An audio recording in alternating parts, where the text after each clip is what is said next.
1.5 ரியாலுக்கு தான் ஐஸ்கிரீம் வாங்கினேன். But donation சொல்லி கேட்டாங்க. பார்த்தீங்கன்னா மெக்டொனால்ட்ஸில் டொனேஷனு. இது என்னன்னா பசங்களுக்கு ட்ராயிங் புக் மாதிரி கொடுத்துருக்காங்க.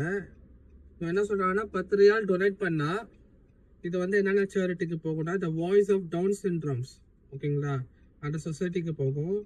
டவுன் சிண்ட்ரம் சேரிட்டபிள் அசோசியேஷன் அவங்களுக்கு போகுமா. ஈஃபா ரீஹாபிலிட்டேஷன்ஸ் காம்ப்ளெக்ஸ் அவங்களுக்கு போகுமா. ஸோ மூணு சேரிட்டிக்கு வந்து அவங்க கொடுப்பாங்கன்னு சொல்லியிருக்காங்க.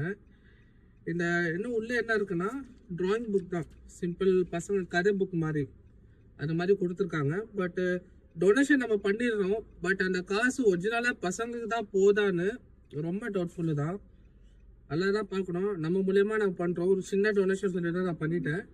பட் பெரிய அமௌண்ட்னா மோஸ்ட்லி நான் வந்து டேரெக்டாக கொடுக்கறதா ப்ரிஃபர் பண்ணுவேன். இந்த மாதிரி தான் நான் ப்ரிஃபர் பண்ண மாட்டேன். பட் கேட்குறாங்க 10 ரியால் ஒன்றும் மேட்டர் இல்லை. அப்பப்போ சின்ன சின்ன உதவி பண்ணுறது உண்டு. அதில் எந்த ஒரு உதவி. நான் போய் ஐஸ்கிரீம் என்ஜாய் பண்ணுறேன். நீங்கள் போய் வேறு வீடியோ என்ஜாய் பண்ணுங்கள். பாய்.